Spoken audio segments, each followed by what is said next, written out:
bertemu lagi pada mata pelajaran kitab kuning. Hari ini kita akan mempelajari mengenai tanda fi'il dan tanda huruf. Sebelum kita mempelajari mengenai tanda fi'il dan tanda huruf, kita ingat kembali materi kita sebelumnya, bahwasanya kalam itu dibagi menjadi 3.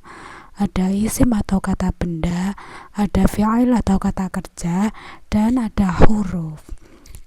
Untuk tanda-tanda isim sudah kita pelajari pada materi kita sebelumnya. Sekarang kita akan mempelajari mengenai tanda-tanda fi'il dan tanda-tanda huruf. Yang pertama adalah tanda-tanda fi'il. Wal fi'lu yurafu biqad wasini wasaufa watai tatini sakinah. Fi'il itu ditandai dengan yang pertama adalah qad.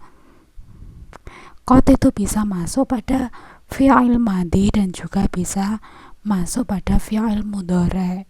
Fi'il madhi itu adalah menunjukkan waktu lampau. Kalau fi'il mudhari' itu menunjukkan waktu sekarang atau yang akan datang. Contoh yang masuk pada fi'il madhi, Zaidun qad qoma. Jadi kalau ada qad di sini, setelahnya itu pasti bisa dipastikan dia adalah fi'il. Tidak bisa dia berupa isim atau huruf. Qad qoma, Zaidun qad qoma. Zaid benar-benar berdiri. Kemudian Zaidun qad yaqumu. Zaid terkadang berdiri. Ini jika masuk pada fi'il mudhari'. Di sini ada yang berarti benar-benar, ada yang berarti terkadang. Jadi apa maknanya dari qad? Qad itu mempunyai 5 makna. Yang pertama adalah tawaqo atau berharap. Kalau dia berharap, berarti bisa dipastikan setelahnya itu adalah fi'il mudhari'. Karena sesuatu yang diharapkan itu pasti belum terjadi atau masih akan terjadi. Contohnya adalah qad yaqdimul ghaibul yaum. Semoga orang yang tidak ada itu akan datang hari ini. Itu harapan untuk kedatangan seseorang. Kemudian yang kedua adalah takrib atau hampir. Contohnya adalah qad qomatis shalah. Setelah qad ini adalah fi'il madhi.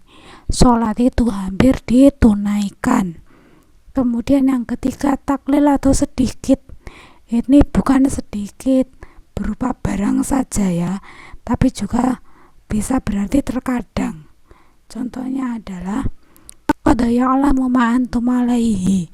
Sedikit sekali ilmu yang kamu ketahui. Bisa juga dia Zaidun qad yaqumu. Zaidun terkadang berdiri. Kalau terkadang itu kan berarti tidak mesti dilakukan atau taklil, atau hanya sedikit dilakukan. Kemudian berarti taksir atau banyak. Qad yabakhulul bakhil. Banyak sekali orang kikir yang berbuat kikir, berarti banyak. Kemudian yang terakhir itu berarti tahqiq atau benar-benar. Ini menunjukkan sesuatu yang benar-benar terjadi. Qad aflaha man tazakka. Benar-benar bahagia orang yang membersihkan dirinya. Kemudian ciri fi'il yang kedua adalah sin dan saufa. Apa artinya sin dan saufa? Sin dan saufa itu mempunyai makna yang sama, yaitu akan atau istiqbal. Gimana kita membedakannya? Kalau sin itu digunakan untuk yang akan terjadi dalam waktu yang dekat. Misalnya saya dhahabu Zaidun ilal masjid.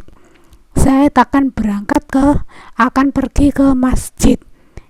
Jarak antara orang yang berbicara dengan yang dilakukan Zaid itu hanya sebentar, dalam jangka waktu yang pendek. Kalau saufa itu jarak waktunya panjang. Saufa yajma'ullahu nasa.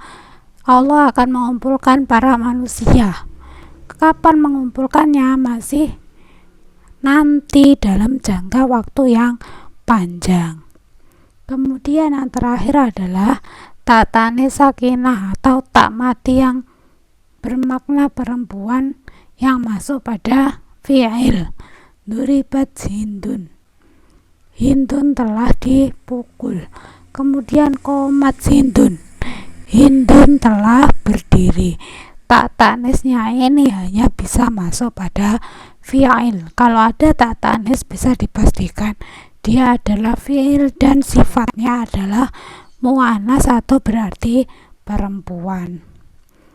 Demikian mengenai tanda-tanda fi'il.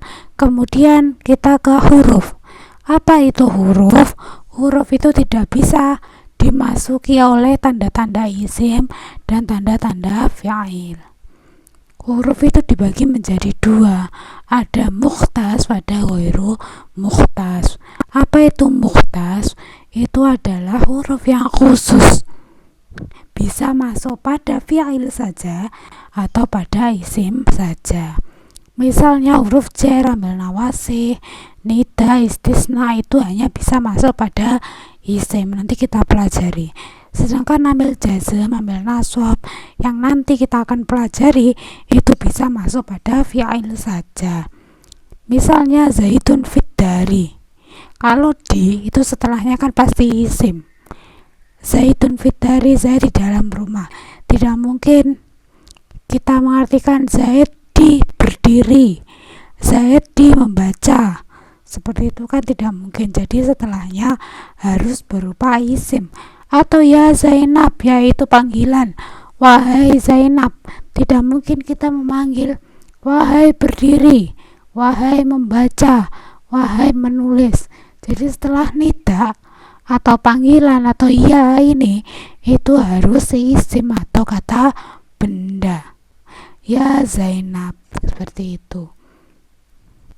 Kemudian kalau ghairu mukhtas itu bisa masuk pada fi'il dan isim, atau fauhal istifham atau kata tanya itu bisa masuk pada isim dan fa'il. Contohnya hal zaitun fit dari, apakah Zaid ada di dalam rumah? Setelah hal ini adalah isim, boleh. Kemudian hal koma zaitun, apakah zaitun berdiri? Setelah hal adalah fi'il, itu juga diperbolehkan. Jadi hal ini bisa masuk pada isim, juga bisa masuk pada fi'il. Ini berarti ini ada huruf ghairu mukhtas atau tidak dikhususkan. Demikian penjelasan mengenai tanda fi'il dan tanda huruf. Semoga bermanfaat. Ma'an najah. Wassalamualaikum warahmatullahi wabarakatuh.